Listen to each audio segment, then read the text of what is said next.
ICC champion trophy 2025 के लिए मैदान सज चुके हैं। हजार तनाज़ात और इल्ज़ामात के बावजूद टीमें पाकिस्तान पहुंचना शुरू हो चुकी हैं। हमारे साथ मौजूद है फौजिया कलसुम राना। फौजिया, सबसे पहले वक्त देने का बहुत शुक्रिया। कितने तनाज़े खड़े किए गए, लेकिन बिलाखिर आईसीसी चैंपियन ट्रॉफी में शामिल होने वाली टीमें पहुंचना शुरू हो चुकी हैं। कैसा लग रहा है? बहुत खुशी की बात है। पाकिस्तान के खेलों के मैदान जब भी सजते हैं खुशी होती है। ऑस्ट्रेलियन टीम जो आई है खुश आमदीद कहते हैं। दीगर टीमें भी पाकिस्तान आना चाहती हैं, खेलना चाहती हैं, लेकिन क्या है, बहाने सिर्फ हिंदुस्तान की टीम्स बनाती हैं। अगर हिंदुस्तान में कुछ होता है तो पाकिस्तान की टीम्स को वीज़ा नहीं दिया जाता। मुख्तलिफ जो रुकावटें हैं वो हल करने की कोशिश की जाती है हिंदुस्तान की जानिब से। हमारे पास तो वो कहते हैं ना, इंटरनेशनल लेवल पर पाकिस्तान ने सबूत पेश किए हैं कलबोचन यादेव की सूरत में कि किस तरह से जो दहशतगर्दी है उससे पाकिस्तान का जो अमन है उसको सबोताज करने की कोशिश थी। लेकिन हमारे जो मैदान है वो आबाद रहेंगे। चैंपियंस ट्रॉफी हो रही है।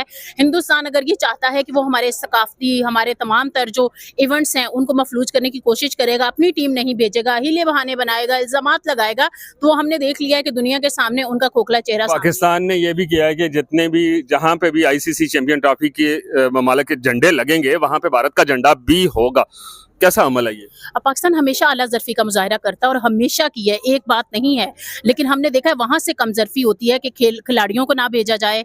आप कोशिश करें जी हमारा मैच तो दुबई में हो जाए, हम पाकिस्तान आना ही नहीं चाहते।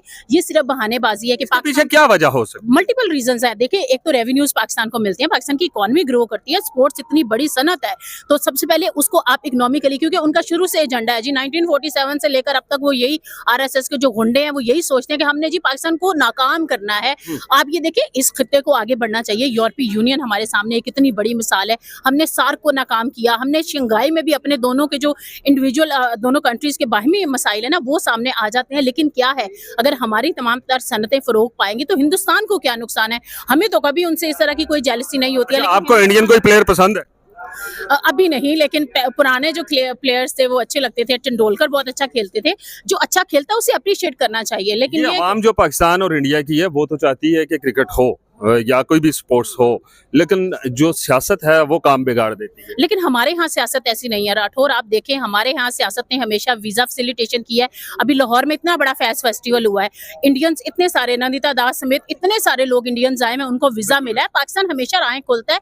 अगर आप ख्वाजा गरीब नवाज के उर्स पे भी जाना चाहते हैं आपको वीजा नहीं मिलेगा। कोई इंटरनेशनल G20 नहीं दिया गया। फिर कोई आपकी कोई भी कुछ भी होना चाहता है, एससीओ के सेशंस होना चाहते हैं, फिर इवन के सहाफियों को भी रिसाई नहीं दी जाती है। लेकिन पाकिस्तान में चाहे आसमा जहांगीर कॉन्फ्रेंस हो, चाहे कोई भी इवेंट हो, तो हमेशा ऐसे होता है कि हमें वीजा की पाकिस्तान की नॉन पॉलिसी रहती है और अच्छी बात है, ये मैं इसको अप्रिशिएट करती हूँ। बिल्कुल ऐसा ही है। और रात को जब मेला सजा लाहौर के अंदर, तो क्या आवाजें जो वाघा बॉर्डर है उससे पार भी गई होंगी? बिल्कुल आवाजें जाती हैं, और वो जो इन पसंदीदा आवाजें इसको मैं कहूंगी, क्योंकि स्पोर्ट्स और अमन जो है ना वो खेल जुड़े हुए हैं। अगर ये दोनों मुल्क जो हैं इस जिद को छोड़ दें, और हिंदुस्तान खास तौर पर जो खुद, वो मैं यहाँ पे जरूर जिक्र कर दूंगी, अब स्पोर्ट्स है लेकिन हमें कहना पड़ेगा, यूएन की रेजोल्यूशंस के मुताबिक आप खुद सोल्यूशन चाहते थे कश्मीर का, लेकिन आपने वो साइड पे कर दिया। अब आप मैच भी नहीं होने देना चाहते, अपनी टीम भी नहीं भेजने देना चाहते। लेकिन जब वही बात है ना कि अब म्यूजिक लगता है और वो ढोल की थाप और वो सारी चीज, तो आवाज तो सुनाई देती है अच्छी खासी, फिर वहां परेशानी बढ़ जाती है। चीखे और रोना पिटना शुरू हो जाता है कि ये क्या हो रहा है, वहां रौनक क्यों लग गई है। लेकिन ये रौनक लगी रहेगी। लेकिन भारत ने तो पाकिस्तान आना ही नहीं था, फिर ये इल्जामात की सियासत और ये सारा कुछ क्यों? जबकि उन्होंने काम ही जो उनका था वो दुबई में था। लेकिन हमने देखा कि वहां पे जो उनके जर्नलिस्ट थे, विक्रांत गुप्ता या सुशांत मेहता, वो शाम को बैठ के बड़ी पाकिस्तान पे तनकीद करते थे। अब उनको तनकीद करने के लिए कुछ नहीं मिल रहा। पता है, उनके पास पाकिस्तान की ट्रोलिंग करने के अलावा कोई काम ही नहीं है। आप उनकी सहाफत देख लें, वो पाकिस्तान के गिर्द घूमती है। उनका पाकिस्तान रिपोर्टर्स एक प्रोग्राम लगता है, आप हिंदुस्तान का वो देख लें, वो हमारी सारी मनफी चीजें उठाकर, अगर हम देख ये चीजें निकालनी शुरू कर दें जी, आपके लाखों लोग जो हैं वो फुटपाथ पे सोती हैं, लाखों लोग वॉशरूम की सहूलत से महरूम है, आपकी कितनी हजारों में खवातीन जो है वो रेप हो जाती हैं, इवन ट्रेन तक आपकी महफूज नहीं है।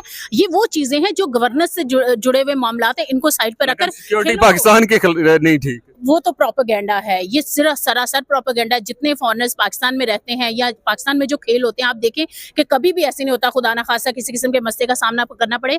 हमारे जो जितने भी इंतजामी अमूर है ना वो हमारे कंट्रोल में है। लेकिन हिंदुस्तान सिर्फ पूरी दुनिया में एक बुरा प्रोपेगेंडा करने के बाद ये साबित करना चाहता है, लेकिन हमेशा हिंदुस्तान को मुंह की खानी पड़ती है। वक्त देने का बहुत शुक्रिया।